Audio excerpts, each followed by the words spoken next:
Today we begin with one of the foundational sociological perspectives, functionalism. और जैसा कि मैंने आपको अपने पिछले 2 वीडियो में बताया है कि मैं हार्लम बस की ऑरेंज बुक यूज कर रही हूँ एक फाउंडेशन क्रिएट करने के लिए सोशियोलॉजी में for UPSC and for other civil services examination. उसी के कंटिन्यूएशन में आज ये पार्ट 3 है। तो let us begin. Theories of society. तो थ्योरी क्या होती है? Theory is a set of ideas which claims to explain how something works. ये काफी सेल्फ एक्सप्लेनेटरी है। आगे बढ़ते हैं। A sociological theory is therefore a set of ideas which claims to explain how society or aspects of society work. अब हम चलते हैं फंक्शनलिज्म पर। इसका basic introduction. Functionalism was the dominant theoretical perspective in sociology during the 1940s and 1950s. सबसे starting में comparison was drawn from biology और इसमें हर्बर्ट स्पेंसर ने ऑर्गेनिक एनालॉजी करके टर्म दिया था। और ऑर्गेनिक एनालॉजी क्या है? ये बहुत सिंपल है कि जैसे फॉर एग्जांपल ह्यूमन बॉडी में बहुत सारे पार्ट्स होते हैं और सभी पार्ट्स मिलकर ह्यूमन बॉडी के लिए वर्क करते हैं एज अ सिस्टम टुगेदर। उसी तरह से सोसाइटी के बहुत सारे पार्ट्स हैं और सभी पार्ट्स इंटर रिलेटेड है, इंटरडिपेंडेंट है और मिलकर एक सिस्टम की तरह काम करते हैं। जैसे फैमिली हो गया, रिलीजन हो गया, सब एक दूसरे के रिलेशन में काम कर रहे हैं। एक एग्जाम्पल लेते हैं पंचायती राज सिस्टम का। पंचायती राज सिस्टम रूरल इंडिया में कैसे फंक्शन करता है?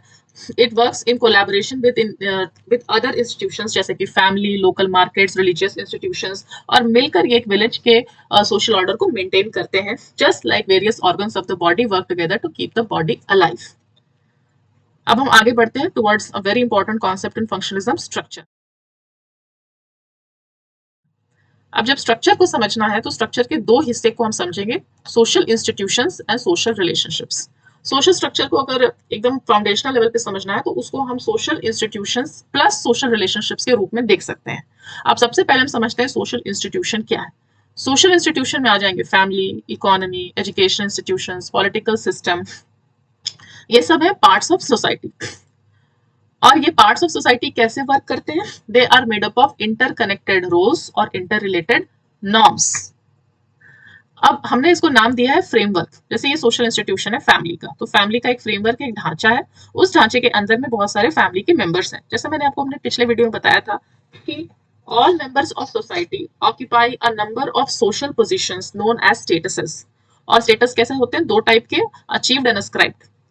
अब इसी सोशल पोजीशन या सोशल स्टेटस में अगर कोई male member of the family है, for example he could occupy a status of father, husband, son, और उसी तरह female members will occupy status of wife, mother, daughter.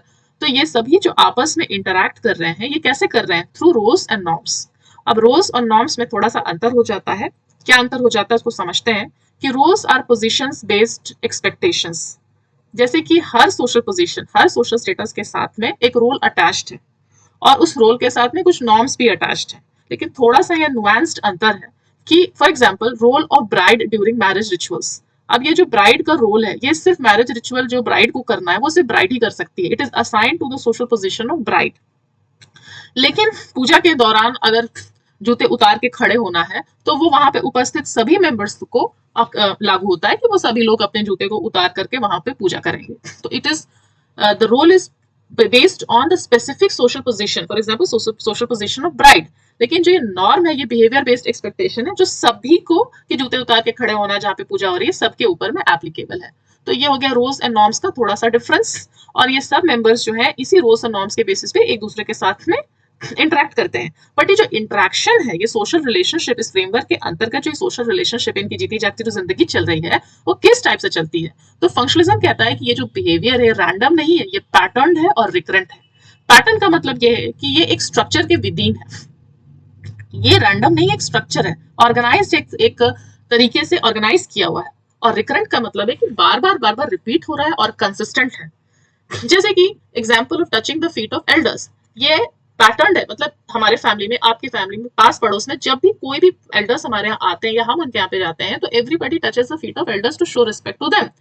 और इसको बार बार जनरेशन टू जनरेशन किया जाता है। और ना केवल जनरेशन टू जनरेशन, जब भी हम ऐसे सिमिलर सिचुएशन में अपने आप को पाते हैं तो हम उस चीज को फिर से इनैक्ट करते हैं ताकि ये रिकरेंट और रिपीट होते होते ये बिल्कुल स्ट्रक्चर हो जाता है। और एक स्टेबिलिटी और कंटिन्यूटी प्रोवाइड करता है सिमिलर सिचुएशन में। उसी तरह एक दूसरा एग्जांपल मॉर्निंग स्कूल असेंबली का। ऐसा नहीं कि रैंडम है कि एक स्कूल में हो रहा है तो दूसरे स्कूल में नहीं हो रहा, हर स्कूल में मॉर्निंग स्कूल असेंबली हो रही है, तो ये पैटर्न है और रिकरेंट है, डेली हो रहा है, तो इससे डिसिप्लिन और वैल्यू कंसेंसस आता है। तो सोशल इंस्टीट्यूशन हो गया पार्ट्स ऑफ सोसाइटी और सोशल रिलेशनशिप्स हो गया उनके लिव्ड इंटरेक्शन जो कि पैटर्न और रिकरेंट है, ये दोनों ही मिलकर स्ट्रक्चर को क्रिएट करते हैं। और ये बिहेवियर जो है पैटर्न है, रैंडम नहीं है, ये किसके बेसिस पे है? Rules of values, roles and norms. Value मैंने आपको बताया था जनरल गाइडलाइन होता है और नॉर्म होता है स्पेसिफिक डायरेक्टिव, और रोल क्या? रोल है एक्सपेक्टेशंस कि कैसे एक पर्टिकुलर सोशल पोजीशन में अगर आदमी है तो वो कैसे एक्ट करेगा, उससे कुछ सेट एक्सपेक्टेशंस है, वो है रोल्स। और वैल्यूज एंड नॉर्म्स में थोड़ा सा मैं फिर से बता देती हूँ। फॉर एग्जाम्पल एल्डर्स को रेस्पेक्ट करना, ये एक जनरल गाइडलाइन है।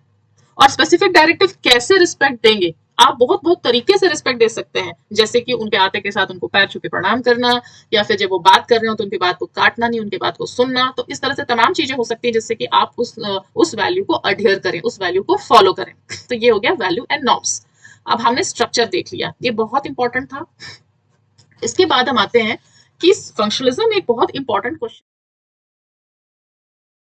होता है कि फंक्शन, नाम ही है फंक्शनलिज्म तो फंक्शन, बट यहाँ पे फंक्शन का मतलब होता है कंट्रीब्यूशन। कंट्रीब्यूशन मतलब कि जो सोसाइटी का वो सोशल इंस्टीट्यूशन है वो क्या कंट्रीब्यूट कर रहा है towards the maintenance and survival of society. जैसे कि फैमिली कर रहा है socialisation of new members.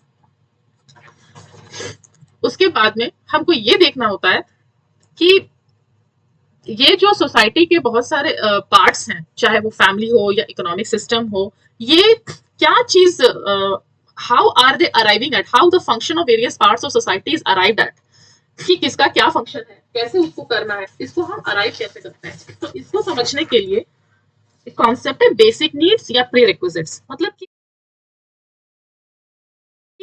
Society की कुछ सर्टेन बेसिक नीड्स और रिक्वायरमेंट्स हैं जिसको must be met to survive. For example the means of producing food and shelter seen as functional prerequisite without which members of society could not survive। और ये means of production किसको मिला हुआ है? Economic system को। उसी तरह से जैसे हम समझेंगे कि एग्रीकल्चर सेक्टर में, एग्रीकल्चर सेक्टर से क्या हम लोग को मिलता है? Food production, and it also supports millions of livelihood. एक और एग्जाम्पल देखते हैं, function of family, socialization of children, जैसे अभी हमने पढ़ा था। तो क्या सिखाते हैं? टीचिंग देम लैंग्वेजेस, ट्रेडिशंस, जैसे दिवाली, होली और ईद और बहुत सारे त्योहार हम लोग मनाते हैं ताकि हमारे जो न्यू मेंबर्स हैं, जो बच्चे हैं, वो हमारे ट्रेडिशन को, हमारे रीति रिवाज को सीख सके और उसको आत्मसात कर सके, इंटरनलाइज कर सके। तो हर पार्ट ऑफ सोसाइटी का अपना एक फंक्शन है, मतलब कि सोसाइटी के सर्वाइवल और मेंटेनेंस में क्या रोल अदा कर रहा है। और इसको समझने के लिए हमको सोसाइटी के नीड्स और प्री रिक्विजिट्स को समझना होता है कि सोसाइटी की क्या नीड्स एंड प्री रिक्विजिट्स है, और सोसाइटी का वो पार्ट उस नीड और प्रीरिक्विजिट को फुलफिल कर रहा है। कैसे कर रहा है कि पूरा नहीं कर रहा है, यही सब चीजें इसमें आती हैं। अब है इंपॉर्टेंट कॉन्सेप्ट इंटीग्रेशन का। Society is perceived as an interconnected system and these interconnected interdependent parts have to function together smoothly। अगर यहाँ पे सोसाइटी वर्ड हटा के हम ह्यूमन बॉडी डाल दें तो बिल्कुल ये फिट बैठता है। Human body is perceived as an interconnected system and these interconnected interdependent parts have to function together smoothly. तो बिल्कुल ऑर्गेनिक एनालॉजी है यहाँ पे, लेकिन ये करता कैसे, ये इंटीग्रेशन होता कैसे? ये वर्ड है वैल्यू कंसेंसस। वैल्यू हमने पहले पढ़ा था, जनरल गाइडलाइन। कंसेंसस क्या है? कंसेंसस ये है कि जैसे हमने, आपने, परिवार ने, फिर एक्सटेंडेड फैमिली ने, नेबरहुड ने, फिर एक बड़े इलाके ने, जितने लोग हैं सब लोगों ने मिलकर कुछ माना है कि कुछ वैल्यूज जो है बहुत ज्यादा सैक्रोसैंक्ट है, मतलब उसको हमें फॉलो करना है। जैसे value of honesty, value of truthfulness, value of being good, value of helping each other. तो इस बेसिस पे कि हम आप सबने एक सहमति की है, उसके बेसिस पे ये इंटीग्रेशन संभव हो पाता है। जैसे for example secularism in India, it acts as a value that integrates diverse religious communities. उसके बाद में कॉन्स्टिट्यूशन ऑफ इंडिया में फंडामेंटल ड्यूटीज दी गई है जो हमको सिखाता है कि कैसे हमें इंटीग्रेटिव वे में काम करना है, मिलकर काम करना है। तो इंटीग्रेटिव वैल्यूज वहां से भी आते हैं। अब इसी से मिलता जुलता आगे का एक इंपॉर्टेंट कॉन्सेप्ट है कि फंक्शनलिज्म में इस बात पे हमेशा चिंता रहती है कि how social life is possible, मतलब ऑर्डर एंड स्टेबिलिटी सोसाइटी में कैसे आएगी। अभी हमने पढ़ा इंटीग्रेशन। अब इंटीग्रेशन को हमने समझा कि वैल्यू कंसेंसस, मतलब कि हमारे जो बिलीव्स है, वैल्यूज है, ये सब शेयर्ड है, हम सब ने मिलकर इसको शेयर किया और उसी के बेसिस पे आता है सोशल सॉलिडारिटी। अब ये सोशल सॉलिडारिटी जो है ये हम सोशल सॉलिडारिटी जो है ये हम इंटरलाइज कैसे करते हैं, ये मेंटेन कैसे रहता है, it is through the process of socialization. इसीलिए सोशलाइजेशन का प्रोसेस इतना इंपॉर्टेंट है, whereby values are internalized and transmitted from generation to generation. ना केवल हम खुद में इसको आत्मसात कर रहे हैं, बल्कि आगे के जो हमारे जनरेशन है उसको ट्रांसमिट भी कर रहे हैं। यहाँ पर कुछ एग्जाम्पल है, जैसे कि how the schools how the schools not only teach academics but also instill values like respect for elders, unity in diversity, patriotism, ये सब social solidarity लाता है। अब इसका समरी हम समझते हैं कि society from functionalist view is a system of interrelated parts। Social system के अपने कुछ बेसिक नीड्स हैं जिनको हम फंक्शनल प्रेरिक्विजिट्स भी बोलते हैं, और हर पार्ट ऑफ सोसाइटी को इस तरह से कंट्रीब्यूट करना है ताकि वो सोसाइटी के मेंटेनेंस सर्वाइवल में अपना रोल अदा कर सके। The major function of social institutions are those which help to meet the functional prerequisites of society. Since society is a system there must be some degree of integration, और ये आएगा कहां से, ये आएगा लार्जली थ्रू वैल्यू कंसेंसस, तभी order and stability बना रहेगा। तो फंक्शनलिस्ट का मेजर कंसर्न रहता है कि ये वैल्यू कंसेंसस कैसे बना रहे। तो कैसे बना रहेगा, जैसे कि हम लोगों को बताया गया है कि कुछ सोशलाइजेशन के प्रोसेस में था, प्राइमरी सोशलाइजेशन में घर में सिखाई जाती हैं वैल्यूज, फैमिली के बाहर जब बच्चे स्कूल जाते हैं तो वहां पे उन्हीं वैल्यूज को रिट्रेट किया जाता है। यहाँ तक कि बड़े होने के बाद हमारे ऑक्यूपेशन में भी जब हम जाते हैं तो वहां भी वैल्यूज को रिट्रेट किया जाता है। इसके बाद काफी सारे रूल्स है, कानून है, विजिबल, ये तो रिटर्न है, इसके इनफॉर्मल भी नॉर्म्स हैं, इन सभी को हम फॉलो करते हैं और हम एक कंसेंसस पे आए हुए हैं कि ये सब वैल्यूज इंपॉर्टेंट हैं। तो इसके बेसिस पे सोशल सॉलिडारिटी बनी रहती है। तो ये फंक्शनलिज्म का बहुत बेसिक इंट्रोडक्शन है ऑफ कोर्स। और इसके बाद में इस चैप्टर 1 में नेक्स्ट जो पार्ट है मार्क्सिज्म, उसका हम इंट्रोडक्शन देखेंगे नेक्स्ट वीडियो में, which is the radical alternative to functionalism. बस आज के लिए अभी के लिए बस इतना ही। Thank you so much. Hope to meet you again in the next video.